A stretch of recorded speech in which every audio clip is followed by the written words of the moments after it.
and I'd like to welcome you to PNP Live. Thank you for joining us in this virtual format in which we strive to bring you the authors we all love to our politics and prose community. Before we get started, a few housekeeping notes. At any point during the event, you can click on the link that I'll be dropping in the chat to purchase After the End of History, Conversations with Francis Fukuyama on the Politics and Prose website. You can ask a question by clicking on Q&A, which can be found near the bottom of your screen. We'll try to get to everyone's questions, but apologize in advance if we don't have time to address yours. We are delighted to offer closed captioning for this event via Zoom's auto captioning service. Just look for the live transcript option at the bottom of your screen. Finally, thank you again for being with us today. It is now my pleasure to introduce Mathilde Fasting and Francis Fukuyama. Mathilde Fasting is a project manager and fellow at Civita, one of Norway's most influential think tanks, where she regularly hosts its weekly podcast.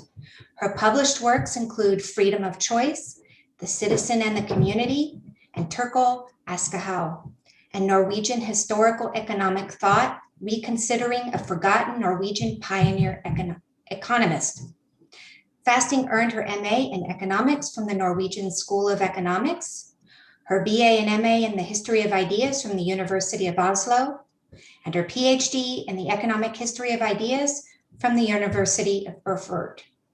Francis Fukuyama is the Olivier Nomelini Senior Fellow at the Freeman Spogli Institute for International Studies, the director of the Ford Dorsey Masters in International Policy, and the Mosbacher Director of FSI's Center on Democracy, Development, and the Rule of Law at Stanford University.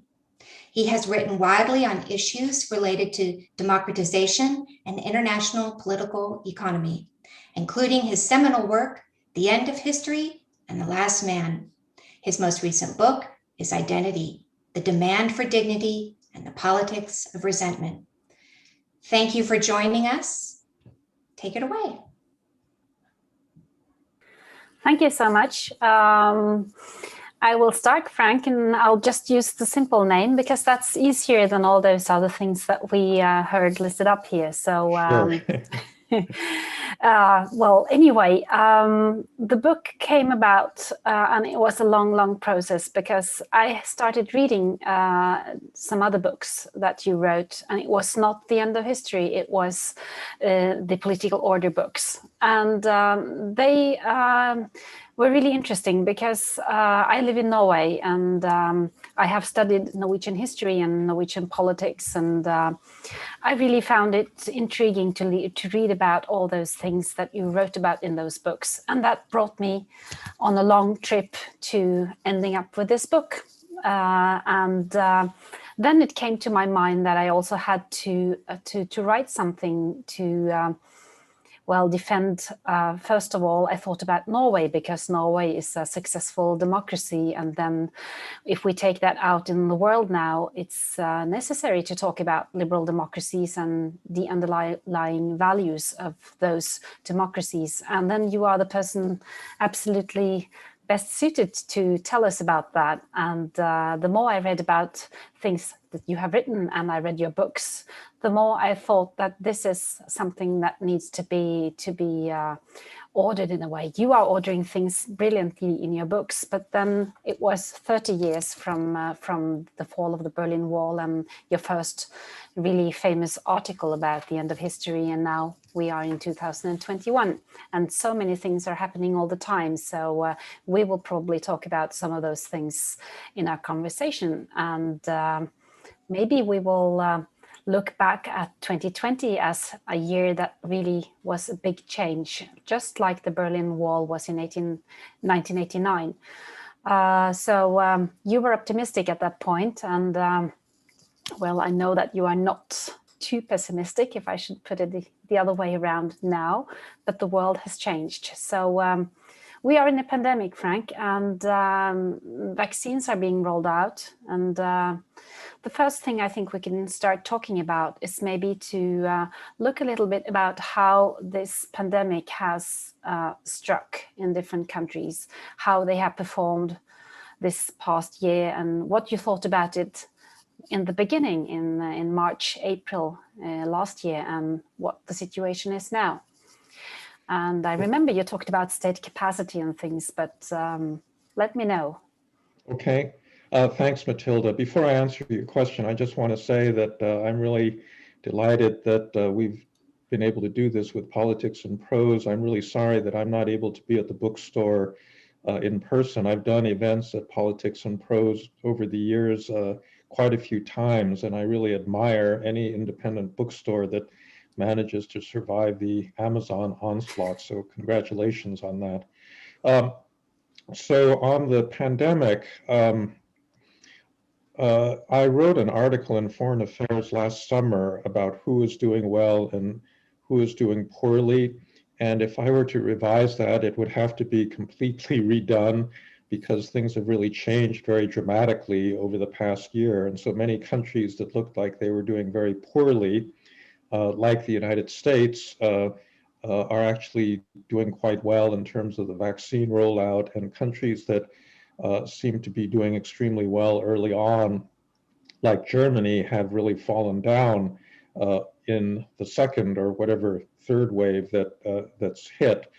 And so I think that it's a little bit still premature to come to really definitive conclusions. I do think that, you know, there's some obvious things that would help any country that is trying to deal with the pandemic. You obviously have to have the state capacity in terms of your public health services to manage a very difficult and complex disease. One of the things that I was emphasizing was social trust, because if you have citizens that don't trust the government, and if you have citizens that don't trust one another, it's going to be hard to get them to comply with things like social distancing and mask mandates. And we've seen that unfortunately in, you know, really up close in the United States over the past year. But I'm the first to admit that there are other really complex factors that have entered into the picture. And actually some of these Asian countries that look like they were doing extremely well have really fallen behind in terms of vaccination and are now much more vulnerable. And that's, you know, Korea, Taiwan, Vietnam, and probably China itself, although we don't really have enough information. In terms of the political effect, in 2020, it's been very bad. Many countries used the pandemic as an excuse to increase executive authority and get emergency powers from their legislatures with no intention of handing those powers back once the pandemic lifted. So, you know, Hungary under Viktor Orban was one of the first to do that. This new power that the Hungarian government got was used in the first instance to restrict LGBTQ rights. So, you know, obviously it was a very dishonest move. Another country that did this is China. I don't think that they would have extended their security law to Hong Kong when they did last year, had it not been for the pandemic. But the fact that everyone was focused on dealing with the disease was a great excuse for them to do something that they probably wanted to do in any event. And then, you know, one thing that I think is very unfortunate is that in our self-preoccupation with our own problems, we're not paying attention to smaller countries. So, you know, President Bukele in El Salvador was elected with a large share of the popular vote, and he's used it basically to establish a kind of democratic dictatorship. He brought his own armed militia into the Congress. He's closed down, you know, opposition news sources and the like. And that's going on in quite a few other countries around the world. Whether this results in a permanent shift towards authoritarian government, I think has yet, we'll have to wait and see. Yeah. Because once everybody can get out on the streets and protest, you know, things may be a little bit different. Yeah, so you talked about China here, and we know that the virus came from somewhere in China because you wrote a very interesting and I think intriguing blog last week, or actually it was this week, or came out a couple of days ago, and you called it Trust Science with a question mark behind it. Let's talk about that blog and what that might imply and how important it is. Sure. So this was really in reference to President Biden's executive order last week, instructing the intelligence community to look further into the virus origins. And this was an issue that had been hugely politicized in the Trump period because, as we all know, President Trump started talking about the China virus and saying that it had escaped from a Chinese laboratory. And a lot of scientists, wrote a letter protesting this and saying that the likely source was actually natural, that it somehow jumped species from bats or other animals to human beings. And, I think it's an unfortunate example of the way that American society in general has become bitterly polarized. Many people, I think, rejected the lab escape theory simply because President Trump had said it. But now, more and more information has been coming out. Nicholas Wade had a long piece in the Bulletin of the Atomic Scientist indicating that the natural cause theory was actually pretty weak. Nobody's been able to find an animal species that was a reservoir for a precursor of the virus, but there's an accumulating amount of evidence that the lab escape theory might actually be true, beginning with the fact that the Wuhan Virology Institute had been doing so-called gain of function studies. My colleague, David Relman, who's a molecular biologist at Stanford, had a piece in the Washington Post yesterday arguing that we really ought to look seriously at the, basically the laboratory security issue, because he's been warning for a long time that there's a lot of dangers to be that we shouldn't neglect coming out of this kind of biological research. And so I just think that it's evidence of the way that our politics has gotten, unfortunately, completely corrupted by the, just to begin with, by the Trump administration, but more broadly by the degree of polarization where people on the other side then sort of close themselves to, taking in new information because they think that it's going to help people on the other side. And then it's also a problem for China because you mentioned in the blog also that if ever we will find out the original source of this virus, it will be either or it will be fabricated in this Wuhan laboratory, or it will be found in the nature at some point. But for China, do you think that politically they will not let the thing is that they won't let people in there to see, and they won't give information about the thing that we all are asking for, and if that should be the case, what would then be happening in China? Well, I don't expect the Chinese to start opening themselves up because they want to avoid that kind of scrutiny. There was a WHO mission that went to China, and a lot of the members were very dissatisfied with the fact that the Chinese government wasn't willing to give them access to, early patient information and things of that sort that would determine really the origins of the virus. And I don't expect that to change. I think that again, this is another aspect of the polarization of the American discussion, because a lot of the responses pro and anti-China are again determined by your overall political stance towards the last administration. And I think that, that's wrong. I think that if China really was really responsible for the outbreak through lax security at this lab, they ought to come clean about it, and people ought to know. And by the way, it's not just a matter of demonizing China, because apparently that gain of function research was being funded by, a part of the NIH, subcontracted out to China. And so there is some apparently American complicity in allowing this to happen. Yeah, so but before we leave China, we talked a lot about China, and also a chapter in the book about China. And of course, after we finished talking about that, things happened in Hong Kong that you just said about maybe it was not undercover, but it was the Chinese were using the situation last year to pass laws. But we also touched upon Taiwan, but very slightly. And I saw that Foreign Affairs this week have Taiwan and different, I haven't read them yet, but what do you think about the situation in general? Also Taiwan, Hong Kong, we know, and also maybe you could comment on the Chinese-US relation going forward now with the new president.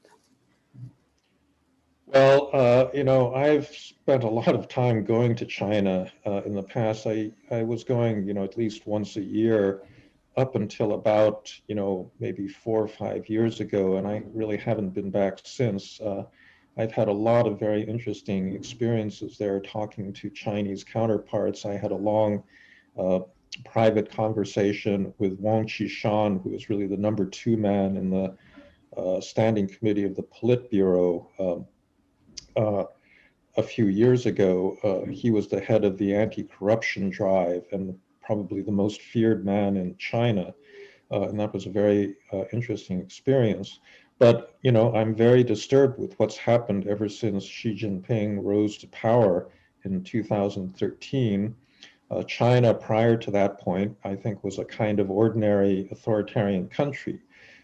You didn't have democratic elections, but there's a fair amount of individual freedom. And, my Chinese counterparts in universities could talk about the government and criticize it and say a lot of very candid things about, their views on politics.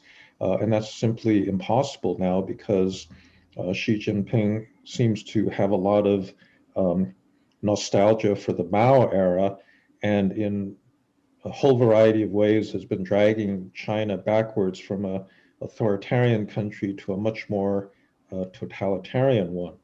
This has shown up in foreign policy.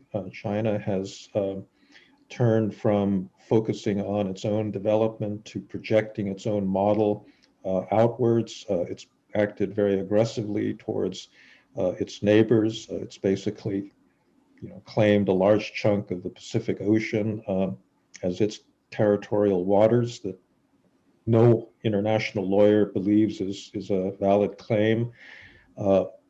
They've picked a fight with India, with Japan, with any number of neighbors over territorial issues. And with regard to Taiwan, I think there's a very great danger there. The Chinese have said very clearly that they intend to reincorporate Taiwan one way or another. And I think that today, very few people inside or outside of East Asia really take that seriously, but I think we ought to, because I think that that's one of the legacies. The reunification and the reincorporation of Taiwan is one of the legacies that Xi Jinping wants to leave behind. Yeah, and what kind of incorporation do you think they would most like to see? Well, of course, they would love to see this happen voluntarily. It's not going to. Taiwan politically has been moving in the opposite direction towards not a one China assertion, but towards independence. So it's not going to happen voluntarily. The question then becomes, what are the coercive means that China has at its disposal? And here, I think, again, we have not been thinking hard enough about actual military conflict scenarios in East Asia. It's perfectly understandable why people don't want to do this. It's just so horrendous to imagine a war in that region for everybody, that we shy away from doing it. But it's it's something that could take place in the future, and I think we need to be much better prepared for that. And then for President Biden and the U.S.-Chinese relations, what about the future of those, and what do you think he will change, if he's changing something that Donald Trump did, and what is the difference between those two, and are the differences? Well, I think that's one area of considerable continuity between Biden and Trump. When Secretary Blinken met with his Chinese counterpart in Anchorage, he made very clear that the United States was not going to return to the kind of friendly engagement that existed, prior to 2016. The relationship would be necessarily more competitive because fundamentally it's a clash of basic political values. I think that the big change is going to be that the United States is going to seek to create an alliance and strengthen the cooperation among democracies that are mutually challenged by China. This was really the problem with Trump's policy. He was very hostile and wanted to demonize China, but he also simultaneously was attacking our NATO allies, the Japanese, the South Koreans, and other countries that actually would need to cooperate if we were going to restrict Chinese influence. For example, in purchasing, 5G equipment from Huawei, and that was a self-defeating policy because I think many allies just felt that the United States was being so extreme that they just didn't want to cooperate at all. So hopefully that aspect of the policy is going to get a lot smarter, and we will be working together with other democracies to meet this challenge. And also, we're not leaving China completely, but if we go on to another topic, and that's climate change, because we also know that China is a really big player in that regard, and also the US, of course.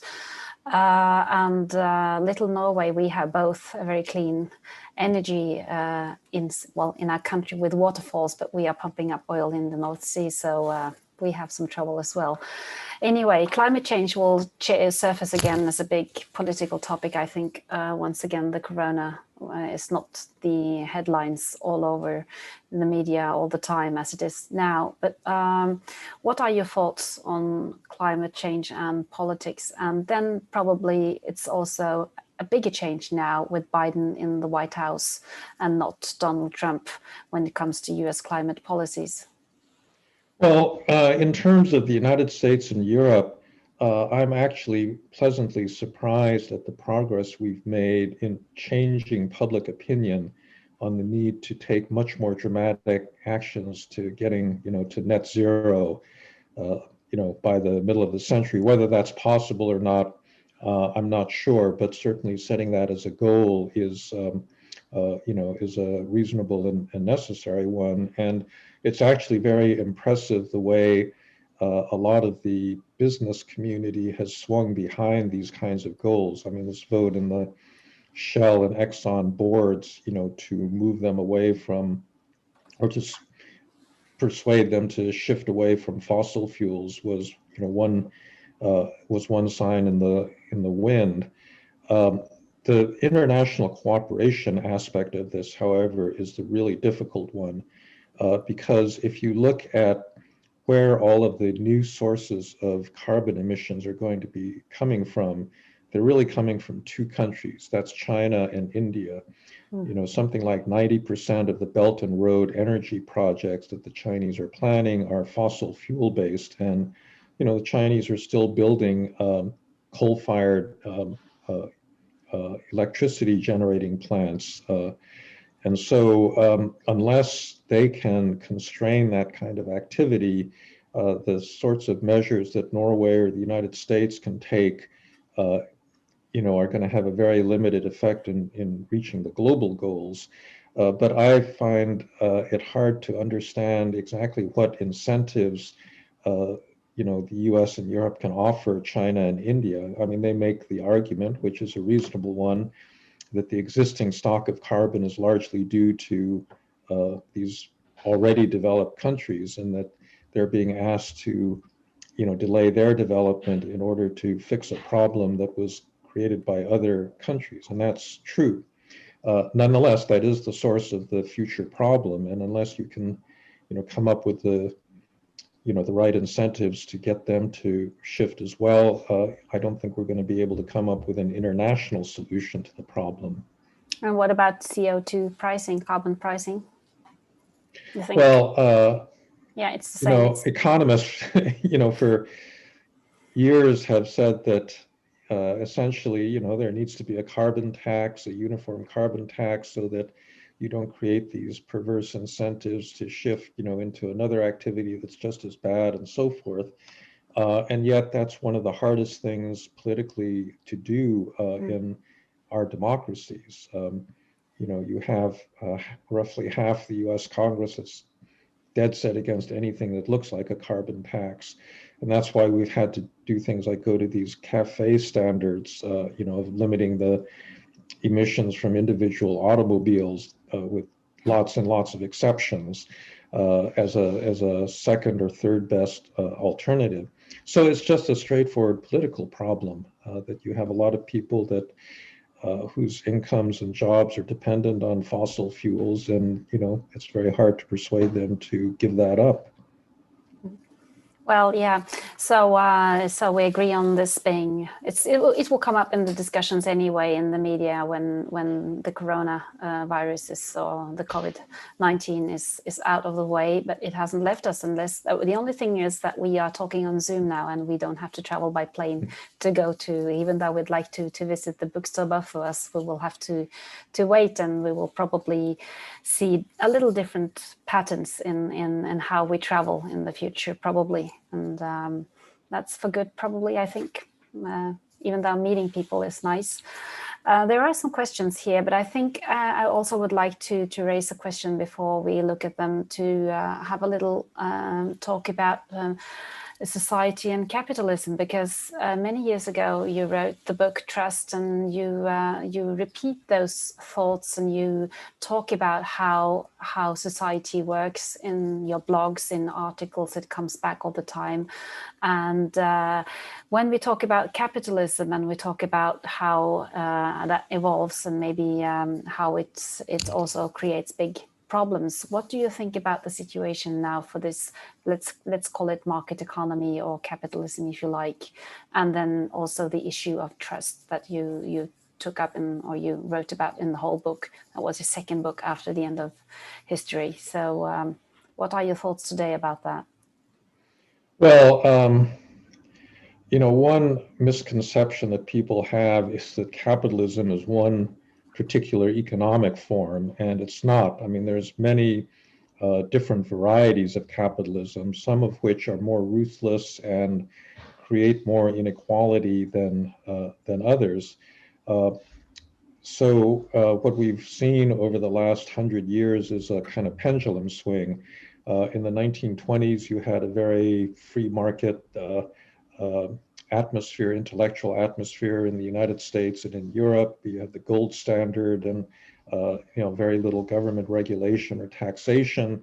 Then you had the Great Depression, the banking crisis, and the pendulum swung towards much heavier state regulation. Glass-Steagall Act in the United States really restricted banks. You couldn't even bank interstate after that. And then after Reagan and Thatcher, pendulum swings backwards towards what's now labeled neoliberalism, in which you had a kind of ideological hostility to state action. Ronald Reagan famously in his first inaugural said, the state is not the friend, the state is really the obstacle to economic growth. And we've been living in that period for the last 30 years at least. But now, because of, I think, growing inequality, the rise of populism, and then the COVID epidemic, people are now beginning to see that the state is actually necessary and can actually solve some of our common problems. Of course, you in Scandinavia never really got into neoliberalism to nearly the extent that people in America or Britain did. But I think that pendulum has clearly swung again, and Joe Biden's budget is an example of that, where he's proposed, approximately $6 trillion of spending that will push the debt to GDP ratio in the United States well over 100%, which is a level we haven't seen since the Second World War. And what I suspect is going to happen is that we'll overshoot now, going back in the other direction, with too much of a return to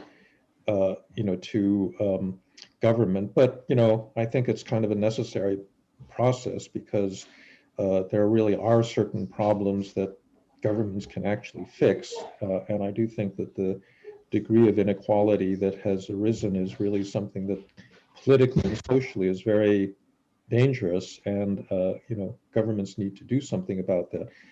Public health is another case where we've seen clearly that you do need good state capacity to deal with these kinds of global emergencies, and that's a capability that really needs to be rebuilt at this point.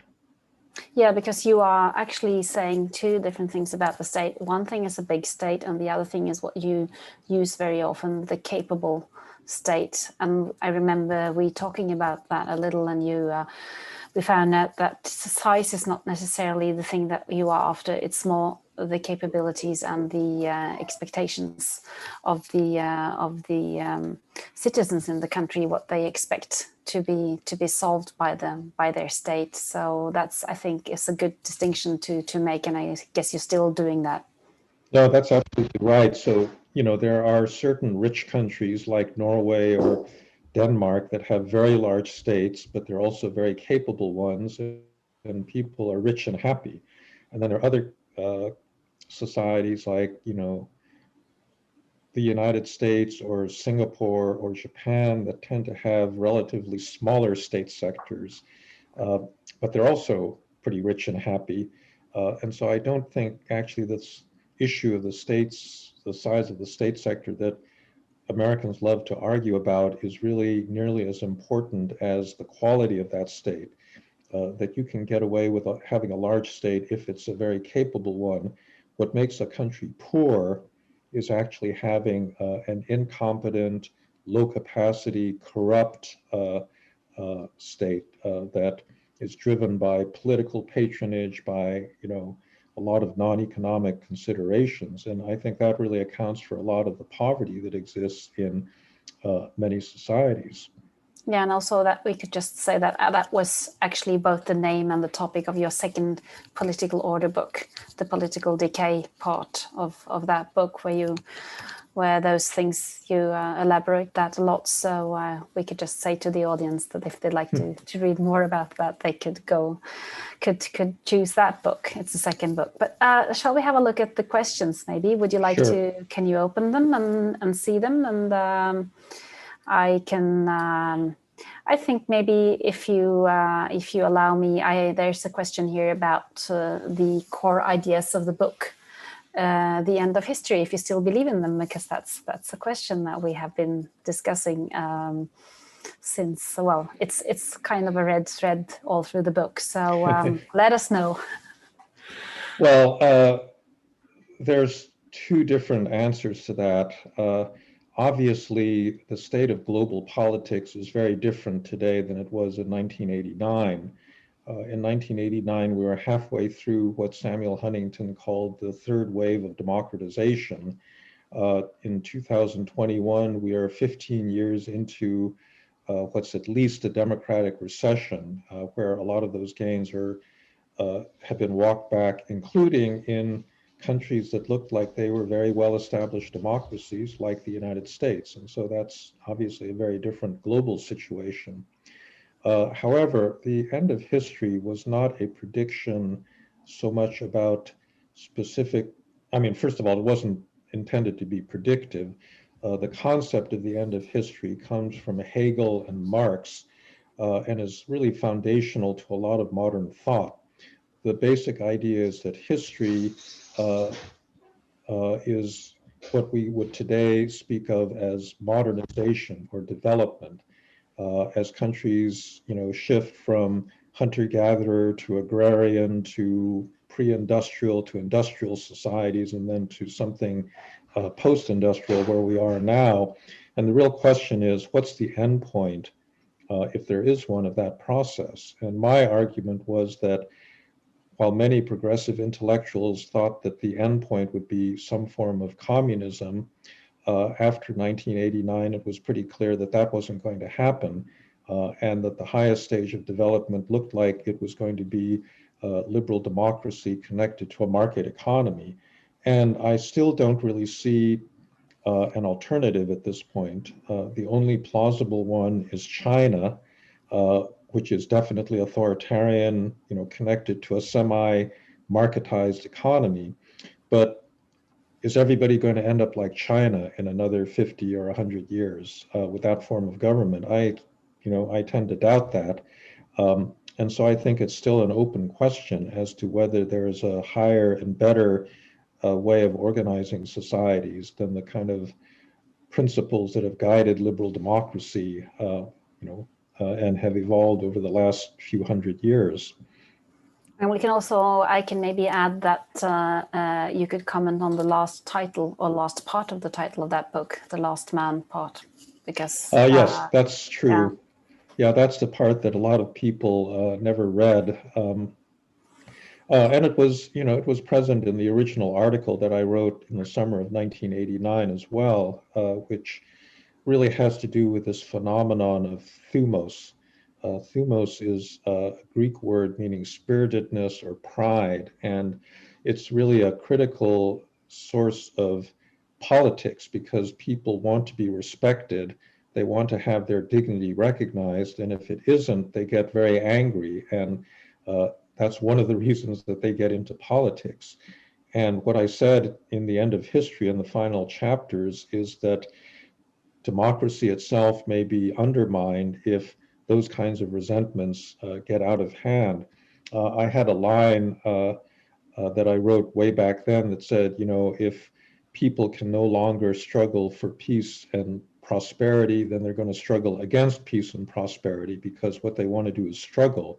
And if they're living in a largely peaceful, prosperous society in which struggle has been eliminated, then they're going to oppose that society, and that would be a continuing source of instability in democratic societies. Yeah, so peaceful societies can be boring. Well, in a very profound sense, and I actually think that in many respects that's what we're seeing right now. I mean, American politics has not been boring in a certain sense, but I do think that there is a frustration, that politics isn't giving us more, and there's versions of this on both the left and the right, and that's driving a lot of the mobilization and entry into politics of different groups today. Mm. You can have a look at the questions as well, because there might be some of them that you'd like to have a look at. There are some different ones. Maybe the one that takes up again the China, Taiwan, and Russia, Ukraine, because that's also something that's in the news right now. And also, last time we talked, we also talked about Belarus, and that was a rather shocking experience with that country just a week ago, with the hijacking of the plane and the journalist that was forced out of the plane in that well, there's a country. whole series of connected questions there. I do think that Russia and China represent very different kinds of threats. I mean, the main problem with Russia is that Putin is willing to take risks on a level that the Chinese just aren't. It reflects the fact that he's got a much weaker hand to play. Russia's total GDP, I believe, is about the size of the state of New York. Their defense spending is, something like a tenth that of NATO's. And so in many ways, it doesn't have the kind of sources of conventional power. And so it's been, taking risks in terms of using cyber warfare to, even the balance sheet, playing on our internal divisions. And they've been doing that extremely successfully, and also sending troops to the Middle East, which the former Soviet Union never did, or further afield to Venezuela and sub-Saharan Africa, other places. And in that respect, they're a more immediate threat. I would say that China is a longer-term challenge. I do think that, this reflects one of the questions in the chat. I think that 30 years ago, I and a lot of other people believed in a form of modernization theory that said that as the Chinese people grew richer and better educated, that there would be increased demand for democracy. That's really what happened in Taiwan and South Korea as they modernized and became democracies. But this obviously hasn't happened in China. And so the question is, do we have to junk that theory altogether? And I would say certainly we shouldn't count on it. I do think that there was an expectation back in the 2000s that China would democratize as it did get richer. And obviously, from a foreign policy standpoint, that was not a safe assumption. They've done exactly the opposite. Whether that still may hold in the future, I think remains to be seen, because I'm not sure that a highly educated, well-to-do population is going to be happy living under the degree of surveillance and minute social control that the Chinese people are currently subject to. But, I'd be the first to admit that that's an open question that we don't know the answer to right now. Yeah, and in one regard, we could also see that Chinese women are taking up the same birth rate patterns that Norwegians or Western Europeans are at the moment. So even though they want people to have more children, it's apparently not going to happen, even though they go from a one child policy to now demanding people to have 3 children. And if they are working and having an education and so forth, they won't do that. So that's a kind of a protest that's probably starting from everybody, from down and up. Yeah, I think we're seeing the mobilization of women in many countries, including China, and that is going to be an important factor. I think the demographic transition they're going through is also going to be a source of weakness. They're not different from Japan or South Korea or Singapore or any of the other rich countries in East Asia, where fertility has really fallen through the floor. And that is something that is going to put a lot of strain on their social systems. They're going to end up with underfunded pension systems, and that's going to reduce their freedom of action in another, 10 or 15 years. The trouble with all these long-term trends, though, is that, first of all, a lot of different countries are suffering from them. And in order to get to that long-term, you also have to survive the short run. And that's where I see a lot of problems. There's a question in the chat about whether there's a parallel between China and Taiwan and Russia and Ukraine, and that's a good question.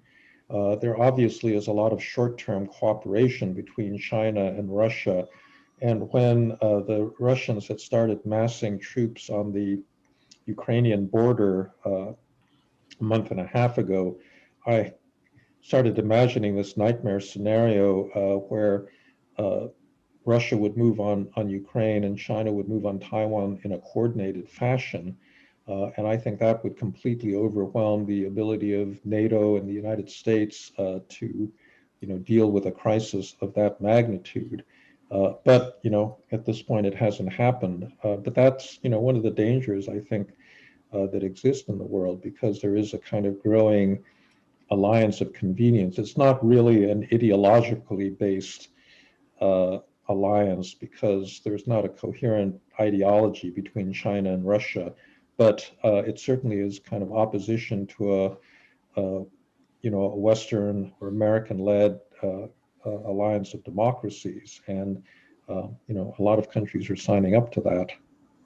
How important is the U.S. when, well, as you know, liberal democracy and the U.S. tied together and being, I mean, the hallmark of liberal democracies in the world, and we've been talking about China now as an opponent, but the development, there's a question here, I think, how long it will take our country to recover in the eyes of the international community after a president like Trump, or will we?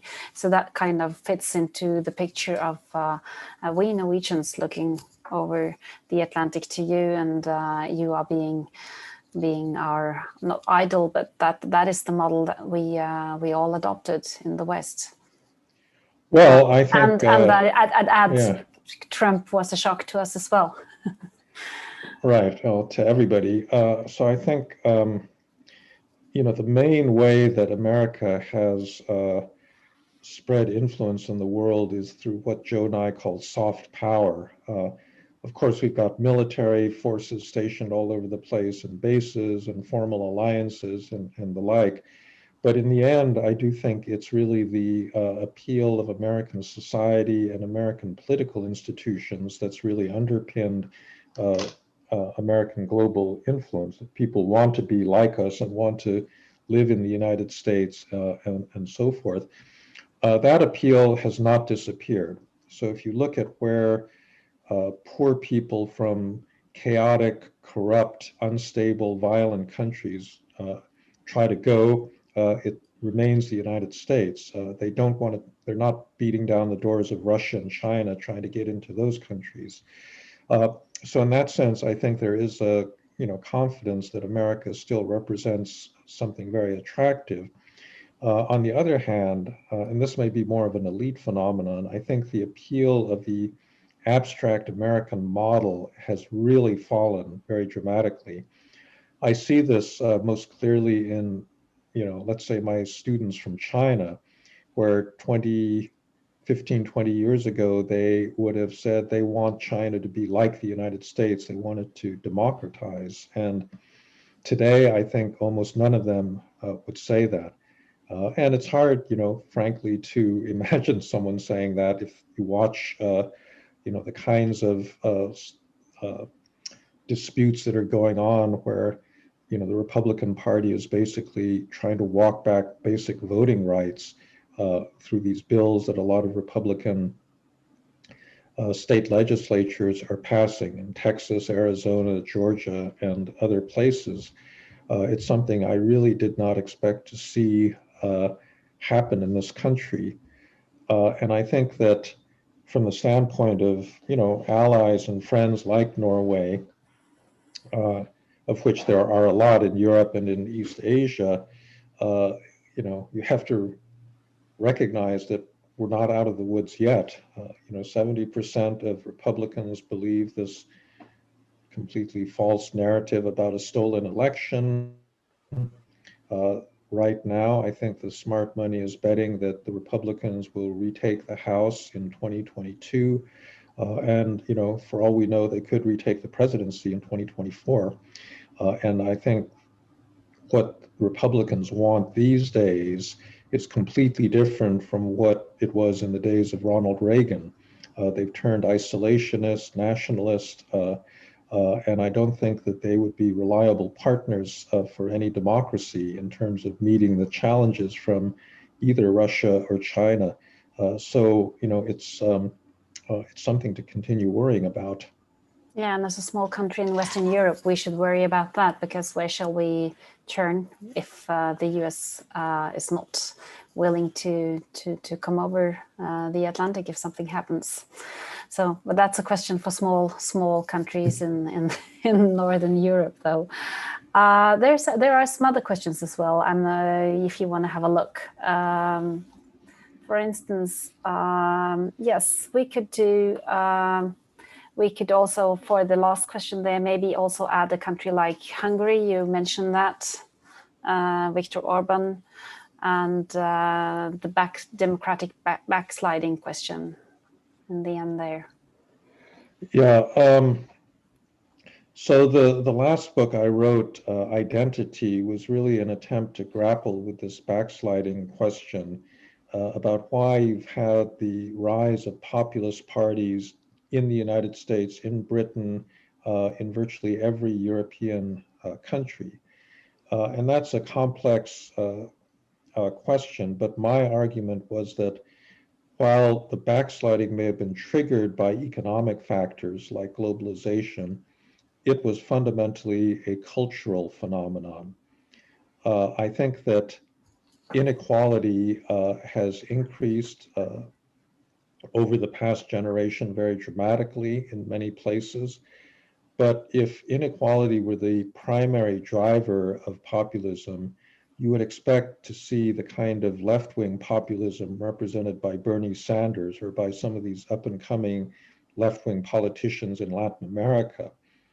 But in the rich world, the parties that have really benefited are all these right-wing nationalist parties, like the AfD in Germany or Marine Le Pen's party in France, or the Republican Party, which has shifted in this populist nationalist direction under Donald Trump.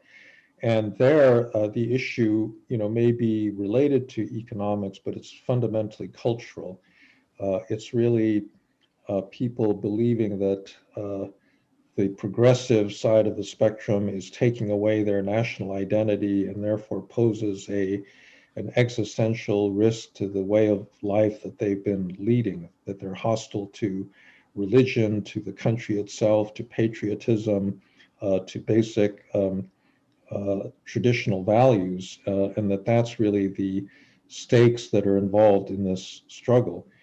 I think that this is actually a misperception of what the progressive side represents. I mean, there are parts of that progressive coalition that do constitute a kind of illiberal threat to democracy as we've seen it, but it's a I think grossly exaggerated picture of what's happening, and all of this I think has been facilitated by technology. I think that many people these days are able to live in a complete fantasy world enabled by the internet. So if you think back, let's say, to the 1964 election when Lyndon Johnson beat Barry Goldwater, at that time, the only sources of news about politics that people had were basically the three big TV networks plus, their local newspaper. And if Barry Goldwater had gotten up and said, the Democrats stole this election from me, I actually won it by a big margin, but there's a huge amount of fraud, nobody would have believed him because all of the networks would have said, no, the election was free and fair, and that's that. Today, if you want to believe that the election was stolen and you go on to Google and, type in fraud in the 2020 election, you're going to get thousands of hits of websites or people supporting your point of view. This is what Jonathan Haidt calls motivated reasoning. We use our cognitive powers not to impartially evaluate empirical data. What we do is we start out with the conclusions that we want to believe in, and we try to find evidence that supports it. And I think that's really what's been going on in the United States, where many people would like to see Donald Trump reelected. And if the facts don't support that, they're going to get their own facts. And that obviously, makes democracy very, very hard to support, because you really do have to have a common basis of information if you're going to have something like a peaceful transfer of power. So that's a combination of human psychology and what social media does to that, to those things that we kind of are. Well, we have to. It takes an effort to look at things that you don't want to look at and to find other facts. And if it's easy for you, you go in, and it's easy just to be trapped in a place where facts are what you like them to be. Well, I've actually thought for some time that social psychology is a more helpful perspective than politics or political science or economics. we used to be divided on policy issues like the rate of taxation or regulation or immigration. But really today the divisions between Republicans and Democrats are over these ridiculous things like, massive fraud in the 2020 election, or this cult of personality that surrounds Donald Trump. And I think that the only way you can explain it is by these psychological explanations, because really believing in something like QAnon doesn't suit a policy preference. It's just craziness. And, I do think that that's better explained psychologically than, let's say through economic explanations. There are a couple of questions here, but I don't think we have the time. But I got a question. I didn't think that you had got that series yet, but it was a series about the Atlantic crossing. The Crown Princess of Norway during the war came over to President President Roosevelt and was in the White House a couple of times. And there was TV series. And well, I would say to the question here that that was debated a lot in Norway, because they thought that this might be too much fiction and not so much trustworthy documentation. Although there are some things in there that might be what shall I say? They have been looking at the sources and maybe taking it a little bit too far. But for a TV production, it was interesting. And certainly there was a special relationship between the Crown Princess of Norway during the war and the President of the United States. So well, I think, there's been a consistent Norwegian exception to Scandinavian practice because Norway, was very quick to join NATO, that others Scandinavian countries have been really reluctant to do. And I think it's entirely explained by the Second World War. I mean, Norway was occupied by Germany in the way that the other countries weren't. And, it was the base for the battleship Bismarck, and, a lot of covert activities took place, in and out of Norway. And I think for that reason, Norway felt that it had been saved by the United States in the end during the Second World War. And that's why it was one of the first European countries to want to join the NATO treaty. So I think and we also have the coastline, of course, really, really long coastline all the way up. So and then, yeah, it's and then natural. one of the first, I had an internship at what used to be called the Arms Control Agency, and my project for the summer was to study Spitsbergen, this island up above the Arctic Circle that is jointly controlled by Norway and Russia, and that has on and off been a point of friction between East and West. Yes, and well, for politics is one thing, but for nature and culture and tourism, you should go there because it's a beautiful place. Cold, but very beautiful. But we are coming to an end here, so maybe Politics and Prose want to say something. And I also know that we would have to tell you all about books that we are recommending or reading, because that was a question we got. So, but you go ahead first. Well, please go ahead. Tell us what you're reading. Give us some suggestions. Yeah, I've actually read quite a few books. I've caught up with stuff that I hadn't read actually as a younger person. So I actually finished Moby Dick finally. I'd started that book many times, and I finally managed to read through it. Of recent books, I really like Michael Lewis's new book, The Premonition. I've had a longstanding interest in bureaucracies, and it's basically a book about the CDC's failure in the early days of the COVID pandemic. And it's actually absolutely fascinating because he doesn't take a partisan position in all of this. He takes actually a very deep personal look at the people that were involved in trying to understand the disease and what the appropriate response would be. So I would really recommend that one. Yes, I would just say that there's no such thing as too many books. So of course you have to read Frank's books. They They are many topics covered in those books, and he has a blog as well on the American Purpose website.